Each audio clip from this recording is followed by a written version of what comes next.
अस्सलाम वालेकुम वरहमतुल्लाह। उम्मीद है आप सब लोग खैरियत से होंगे। रिव्यू टॉक के इस बुक रिव्यू सेगमेंट में आप सबको खुशामदीद कहता हूँ।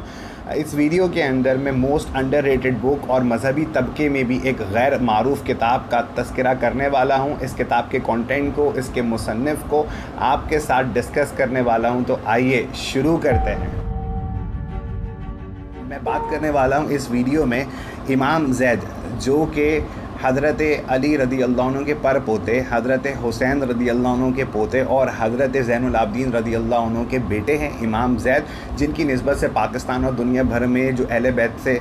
ताल्लुक़ रखने वाले वो अपने नाम के साथ ज़ैदी लगाते हैं। और अल्हम्दुलिल्लाह मेरा भी जो शजरा नसब है वो हज़रत इमाम ज़ैद रदी अल्लाह अन्हु से जाके मिलता है। तो यूँ भी मेरी इस किताब से निस्बत बहुत ज़्यादा है। करीबन 10 साल पहले इसके सरे वर्क को देखते हुए और इमाम ज़ैद से इसकी निस्बत होने पर मैंने इसको परचेज़ किया था। और ये जो किताब है, इस किताब के अंदर हज़रत हुसैन रदी अल्लाह अन्हु की भी फ़रामीन मौजूद है, इमाम ज़ैद रदी अल्लाह अन्हु के भी फ़िक़ही फ़रामीन मौजूद हैं, हज़रत अली रदी अल्लाह अन्हु के भी इसमें रिवायात मौजूद हैं और रसूलुल्लाह सल्लल्लाहु अलैहि वसल्लम की अहादीस भी इसमें मौजूद है। अब चूँकि दुनिया भर के अंदर और पाकिस्तान में भी एक आम आवाम के साथ साथ एक मजहबी तबके में एक रविश पाई जाती है कि अहादीस की अगर बात करते हैं तो अहादीस की किताबों के अंदर वो फ़कत 6 नामों से ही वाकिफ़ होते हैं, जिसे हम सियासत्ता का भी नाम देते हैं। जो हदीस जो सनद के एतबार से सेहत पर पूरी उतरती है तो वो हदीस सही है, भले वो किसी भी किताब में हो, भले वो बुखारी में हो या तिबरानी में हो। ये जो किताब मेरे सामने मौजूद है मुस्नद इमाम ज़ैद, अगरचे ये आज से करीबन 1000 साल पुरानी किताब है, लेकिन अनफॉर्चुनेटली जो इसकी पब्लिशिंग है वो अभी तकरीबन 200 साल पहले ही हुई है। और यमन के एक आलिम हैं जो कि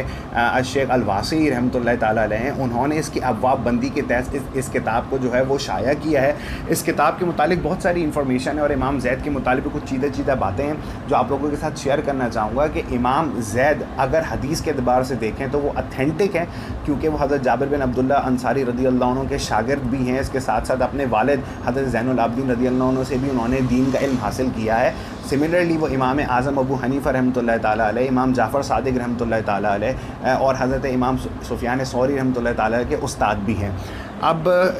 एक चीज़ जो इमाम आज़म अबू हनीफ़ा रहमतुल्लाह ताला अलैह ने आपके अथेंटिसिटी के मुतालिक फ़रमाई है, मैं चाहूँगा कि आपके साथ शेयर कर लूँ ताकि इस किताब को वज़नदार करने में और इमाम ज़ैद रदी अल्लाह अन्हु की शख्सियत को आप लोगों के सामने और वाज़ेह करने में आसानी हो जाए। कि इमाम आज़म अबू हनीफ़ा रहमतुल्लाह ताला अलैह ने आपके मुतालिक फ़रमाया था कि मैंने इमाम ज़ैद रहमतुल्लाह ताला जैसा फ़क़ीह और आप जैसा आलिम नहीं देखा। तो इससे पता लगता है कि इमाम आज़म अबू हनीफ़ा के जिनका फ़िक़्ह दुनिया भर के अंदर अक्सर मुसलमान फ़ॉलो करते हैं, तो इमाम आज़म ने जिन उस्ताद यानी कि इमाम ज़ैद से तालीम हासिल करी, हासिल किया, उनका क्या मकाम होगा। क्योंकि इस किताब के अंदर एक रिवायत भी मौजूद है जो मैंने हाईलाइट करके रखी हुई थी, जो कि पेज नंबर 90 पे मौजूद है कि इमाम आज़म और इमाम ज़ैद रदी अल्लाह अन्हु की जब मुलाकात हुई तो चंद सवालात जो है इमाम ज़ैद ने इमाम आज़म अबू हनीफ़ा से फरमाए और जब जवाब दिया गया तो इमाम ज़ैद ने उसको बहुत ज़्यादा पसंद किया। जो इस किताब में इमाम ज़ैद के शागिर्द जिन्होंने इस किताब को जमा किया था और जिसे इमाम शेख वासी ने तकरीबन 200 साल पहले पब्लिश करवाया था यमन से, तो उन्होंने इसको इसमें नकल किया है। आगे निकलते हैं। अब इमाम ज़ैद रदी अल्लाह अन्हु की तो ये किताब मौजूद है। इसके अलावा भी मुहद्दिसीन किराम ने आपसे नकल किया है, आपसे हदीस को रिवायत किया है कि जिसके अंदर इमाम शाफ़ई, इमाम अब्दुर रज़ाक़, इमाम इब्न अबी शैबा, ये वो तमाम नाम हैं जो कि शायद इमाम बुखारी के भी उस्ताद हैं, इमाम अहमद बिन हम्बल, इमाम तहावी इनमें मौजूद हैं और सियासत्ता के इमाम अबू दाऊद, इमाम इब्न माजा, इमाम तिरमिज़ी इसमें मौजूद हैं, इमाम दारक़ुतनी हैं, इमाम तिबरानी हैं, इमाम हाकिम हैं, इमाम खुज़ैमा हैं, इमाम अबू याला हैं, इमाम बुज़्ज़ार हैं। ये तमाम के तमाम वो उलमाए किराम हैं कि जिन्होंने आप इमाम ज़ैद रदी अल्लाह अन्हु से रिवायत किया है। और इन तमाम के हवाले जो हैं इस किताब के जो मुतरजम हैं अबू उला मोहम्मद जहांगीर, उन्होंने इस किताब के अंदर नकल कर दिया है। इस किताब का बड़े ज़बरदस्त पेश लफ्ज़ लिखा है उन्होंने, बहुत डिटेल के अंदर हज़रत अली, हज़रत हुसैन और हज़रत इमाम ज़ैद का बहुत डिटेल तारुफ़ दिया है और उसके अंदर उन्होंने बताया है कि इमाम ज़ैद रदी अल्लाह अन्हु से किन किन मुहद्दिसीन ने नकल किया और इस किताब के अथेंटिसिटी के मुतालिक भी बहुत सारी इन्फॉर्मेशन इसके अंदर मौजूद है। हमें آج کے دور کے اندر سب سے زیادہ ضرورت ہے کہ اگر ہمیں آپس کے اختلافات کو ختم کرنا ہے تو ہمیں رسول اللہ صلی اللہ علیہ وسلم سے براہ راست تعلق قائم کرنا ہوگا۔ اب بخاری شریف کی اگر ہم بات کرتے ہیں تو بخاری شریف قریباً تیسری صدی میں جا کے لکھی گئی ہے، جبکہ امام زید رحمۃ اللہ تعالیٰ علیہ کی جو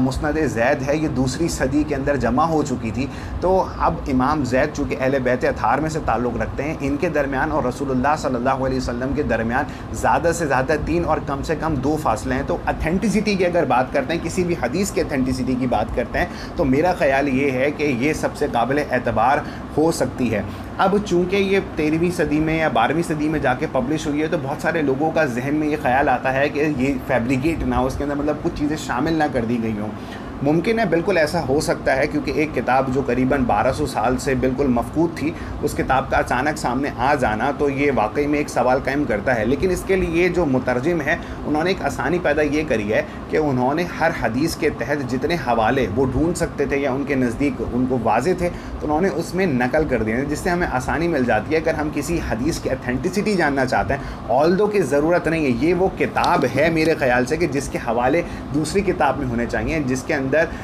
اس کتاب سے ریفرنس کوڈ ہونا چاہیے۔ لیکن چلیں مان لیتے ہیں کہ اگر اس کتاب کے متعلق کوئی سوال بھی کرتا ہے تو اس کے اندر وہ تمام احادیث موجود ہیں جو کہ دیگر کتابوں میں بھی شامل ہیں۔ ہاں، اگرچہ کچھ روایات ایسی ہیں کہ جن کے حوالے نہیں بھی ملتے، لیکن اکثر ان میں سے جو موضوع کے اعتبار سے دیگر کتابوں میں ملتی ہی ہیں۔ ہم اسی طریقے سے دیکھ لیتے ہیں کہ امام ابو ہریرہ جو کہ صحابی رسول ہے، جنہوں نے 5000 سے زائد احادیث کو روایت کیا ہے، سب سے زیادہ روایت کرنے والے صحابی ہیں، ان کی بھی جو کتاب ہے صحیفۃ الصحیحہ جو ان کے شاگرد حمام بن منبہ رحمۃ اللہ تعالیٰ علیہ سے روایت ہے، وہ بھی قریباً 1200 سال سے بالکل مفقود تھی، لیکن انفارچونیٹلی ابھی وہ چند عرصے پہلے جو ہے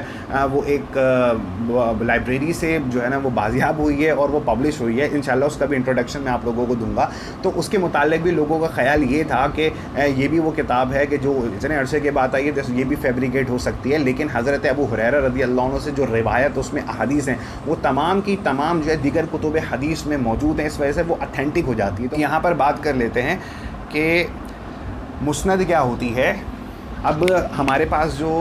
کتابیں آتی ہیں جن کو ہم سیاستہ میں دیتے ہیں، اس میں کوئی بھی ایک مسند نہیں ہے، جن میں ہم نام دیتے ہیں صحیح بخاری، صحیح مسلم ہے، جامع ترمذی۔ اب یہ صحیح، جامع، مستدرک، معجم کیا ہوتی ہے، بہرحال یہ علماء کرام بہتر انداز میں بتا سکتے ہیں، میرا اگرچہ شعبہ نہیں ہے، لیکن اگر آپ لوگ کہیں گے تو آنے والی ویڈیو کے اندر میں کچھ اس کی ڈیٹیل آپ لوگوں کے ساتھ شیئر کر سکوں گا۔ بہرحال ان شارٹ مسند میں بتا دوں کہ اگر کوئی بھی مصنف اگر کسی ایک شیخ سے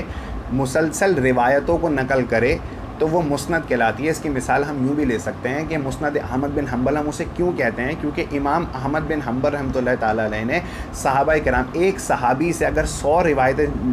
نقل کی ہیں تو انہوں نے اس کو ایک جگہ جمع کر دیا ہے۔ حضرت ابو ہریرہ رضی اللہ عنہ کی 100 روایتیں ایک جگہ، حضرت ابو بکر کی 50 روایتیں ایک جگہ، حضرت عائشہ کی روایتیں ایک جگہ۔ تو انہوں نے ہر صحابی کی جو روایت تھی ان کو ابواب کے تحت نہیں بلکہ ان کو ڈائریکٹلی ایک صحابی کے رسپیکٹ سے انہوں نے جمع کر دیا ہے، تو اس وجہ سے وہ مسند کہلائی ہے۔ چونکہ اس کتاب کے اندر تمامی روایات جو حضرت زید سے روایت ہیں، سو دیٹ از وائی اس کو انہوں نے مسند زید کا نام دے دیا ہے۔ اب یہ جو کتاب ہے یہ فرسٹ آف آل جو پبلش ہوئی دنیا کے سامنے وہ لبنان سے پبلش ہوئی تھی، اور اس کے بعد جو ہے یہ مکہ مکرمہ سے بھی پبلش ہوئی تھی، جس کو پبلش کرنے والے جس طرح میں نے آپ کو بتایا عبد الواسع صاحب ہیں، انہوں نے اس کو پبلش کیا۔ جب انہوں نے اس کو پبلش کیا، اس میں موجود بھی ہے کہ انہوں نے فرمایا کہ جب میں نے اس کتاب کو پبلش کیا، دنیا کے سامنے منظر عام پہ لایا، تو میری اطلاع میں پہنچا تھا یہ کتاب آلریڈی جو ہے وہ اٹلی سے لاطینی ترجمے کے ساتھ پبلش ہو چکی ہے۔ دیٹ مینس کہ یہ جو کتاب ہے اس کی اتھینٹسٹی بہت زیادہ ہے۔ انفارچونیٹلی چونکہ یہ پاکستان یا ہندوستان کے اندر معروف نہیں ہے تو شاید یہ ہماری آنکھوں سے اوجھل ہے۔ اس کے ساتھ ہی چونکہ یہ کتاب ہمارے جو بزرگوں کا طریقہ کار تھا وہ یہی تھا کہ وہ احادیث کو روایت کر دیتے تھے اور وہ لکھ لی جاتی تھیں، جبکہ اس کی ابواب بندی یا اس کو فقہی ابواب کے تحت ترتیب دینا یا مسائل کو الگ الگ کے ترتیب دینا، چونکہ یہ آج کے دور کے معاملات ہیں اور ہم حلوہ کھانے کے عادی ہیں، تو یہ جب انہوں نے پبلش کی شکل واسع نے تو اس کی ابواب بندی جو ہے نا فقہی ابواب کے تحت کی گئی۔ جس طریقے سے اگر آپ امام مالک کی موطا دیکھتے ہیں یا امام اعظم کی کتاب الآثار دیکھتے ہیں، جس کا آنے والے وقت میں انشاءاللہ میں آپ لوگوں کو تعارف بھی پیش کروں گا، تو ان تمام तमाम किताबों की जो फ़िक़्ह के तहत फ़िक़ही मसाइल के तहत जो है वो नकल की गई हैं, तो वो तमाम की तमाम किताबों को तरह जो है इस किताब की भी तरतीब दी गई है, और इसको भी जो है वो फ़िक़ही अबवाब के तहत ही तरतीब दिया गया है, जिनमें नमाज का बयान है, तहारत का बयान है, जिसमें जनाजे का बयान है, जिसमें नमाज का बयान है, हुदूद का बयान है, तलाक़ का बयान है। इसमें जो अक्सर फ़िक़ही मसाइल हैं वो इमाम आज़म अबू हनीफ़ा रहमतुल्लाह ताला अलैह के फ़िक़्ह के मुताबिक ही हैं। चूँकि आपकी मुलाकात भी हुई थी और आप इमाम आज़म अबू हनीफ़ा रहमतुल्लाह ताला ने क्योंकि इमाम ज़ैद से बराह रास्त इल्म का हुसूल भी किया था, तो शायद ये भी मुमकिन है कि इमाम आज़म रहमतुल्लाह ताला अलैह के जो फ़िक़्ह चल रहा है उसमें अक्सर मसाइल जो है वो इमाम ज़ैद रहमतुल्लाह ताला के फ़िक़्ह के मुताबिक। तो दुनिया भर के अंदर ऑल दो कि इमाम ज़ैद रहमतुल्लाह ताला अलैह का फ़िक़्ह बहुत ज़्यादा मारूफ़ नहीं है, लेकिन हाँ यमन का एक हिस्सा है कि जिसके अंदर इमाम ज़ैद रहमतुल्लाह ताला अलैह का फ़िक़्ह चलता है। और चूँकि शेख अल-वासे भी यमन से ताल्लुक़ रखते हैं और वहाँ के मशहूर आलिम दीन थे, तो इससे पता चलता है कि इमाम ज़ैद का भी एक प्रॉपर फ़िक़्ह है जो ग़ालिबन एक मख़सूस हिस्से में तो कम अज़ कम कारगर है। इसके अंदर जो अहादीस नकल की गई हैं, ऐसा भी हुआ है इसके अंदर कि बहुत सारी अहादीस जो वाकई में दीगर किताबों के अंदर रसूलुल्लाह सल्लल्लाहु अलैहि वसल्लम के फ़रामीन के तहत नकल की गई हैं, वो इस किताब के अंदर हज़रत अली का कौल पेश किया गया है। अब ये सिलसिला जो है मैंने जब किताबुल आसार का मुताला किया था जो इमाम आज़म अबू हनीफ़ा रहमतुल्लाह ताला अलैह की थी, उसके अंदर बहुत सारी अहादीस थी जो रसूलुल्लाह सल्लल्लाहु अलैहि वसल्लम के फ़रामीन थे, जो इब्राहिम नख़ई रहमतुल्लाह ताला अलैह ने बयान किए हुए थे और वो आपके हवाले से ही थे। तो अब जो पढ़ने वाला उसको लगता है ये हज़रत अली का कौल है, लेकिन अगर किसी ने अगर डिटेल में पढ़ो तो वाकई में वो रसूलुल्लाह सल्लल्लाहु अलैहि वसल्लम का फ़रामीन में से एक होता है। तो ये भी इस किताब के अंदर हुआ, पुरानी किताबों में जा बजा मिलता है। ये जो किताब है, अब हर किताब की तरह आप किसी भी किताब को ले लिए, चाहे आप मौता ले लें, किताबुल आसार ले लें, आप इमाम बुखारी की किताब ले लें, आप कोई भी किताब ले लें, उसको रिवायत करने वाले उस्ताद के शागिर्द ही होते थे। इमाम मालिक रहमतुल्लाह ताला अलैह की जो किताब है वो आपके दो शागिर्दों से रिवायत है, जिनमें से एक इमाम मोहम्मद भी हैं, जिसे किताब आपकी वजह से मौता इमाम मालिक का नाम नहीं बल्कि मौता इमाम मोहम्मद का नाम दिया जाता है। तो बेसिकली जो उस्ताद होते हैं वो जब दर्स में तकरीर के दौरान हदीस को रिवायत कर रहे होते हैं, जो उनके शागिर्द हैं उनको लिख लिया करते हैं और वो किताबें फिर दुनिया भर के अंदर फैल जाती हैं, और वो अपने उस्ताद के साथ जिनसे रिवायत की जा रही है उनके साथ साथ जिन्होंने उसको लिखा है उनके नाम से भी मारूफ़ हो जाती हैं। तो ये जो किताब है ये अबू खालिद वास्ती जो कि इमाम ज़ैद रहमतुल्लाह ताला अलैह के शागिर्दों में से हैं, उनके ज़रिए दुनिया के सामने आई हैं, तो ये उनके रावियान में से एक हैं। अब इस किताब के अंदर जो है टोटल 15 चैप्टर्स हैं, मतलब 15 मौज़ूआत के तहत अहादीस लाई गई हैं, और जो इसमें अबवाब हैं वो 232 अबवाब हैं, और इसमें करीबन 826 अहादीस जो हैं वो नकल की गई हैं। और वाकई में ये एक बहुत ज़बरदस्त अहादीस या रिवायत का ख़जाना है। आज की दुनिया के अंदर अगर हमें अहले बैत अतहार से सीखना है आपके अमल को, आपके तरीक़े को, क्योंकि उन्होंने रसूलुल्लाह सल्लल्लाहु अलैहि वसल्लम के दीन को आगे बढ़ाया है, मसाइल का हल पेश किया है, तो हमें ज़रूरत होगी कि हम बराह रास्त अहले बैत अतहार के ज़रिए रसूलुल्लाह सल्लल्लाहु अलैहि वसल्लम के दीन को समझने की कोशिश करें, ताकि इख्तलाफात भी इसमें कम होंगे और हमें ज़्यादा मुताला करके रसूलुल्लाह सल्लल्लाहु अलैहि वसल्लम का कुर्ब भी हासिल होगा। मैं पब्लिशर्स को बहुत ज़्यादा शुक्रिया अदा करता हूँ कि उन्होंने हमें रसूलुल्लाह सल्लल्लाहु अलैहि वसल्लम के करीब से करीब करने के लिए जो काविश की है, अल्लाह ताला उन्हें अजर अज़ीम अता फ़रमाए। और जो इस किताब के मुतरजम हैं, बुखारी और मुस्लिम और दीगर किताबों की भी तर्जमा उन्होंने की है, जनाब मोहम्मद जहांगीर साहब, अल्लाह ताला उनको भी इसकी बरकतें नसीब फ़रमाए। अगर आप लोगों को ये वीडियो पसंद आई हो तो प्लीज़ इसको लाइक और हमारे चैनल को सब्सक्राइब लाजमी कीजिएगा।